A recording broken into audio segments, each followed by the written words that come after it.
Tesla Model Y will make abnormal noises when accelerating from the start, or when the fish is not collected. This situation is usually caused by the aging of the electric shock and needs to be replaced.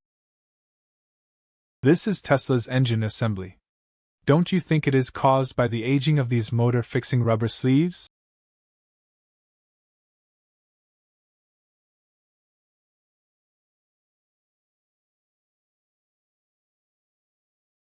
Two minutes.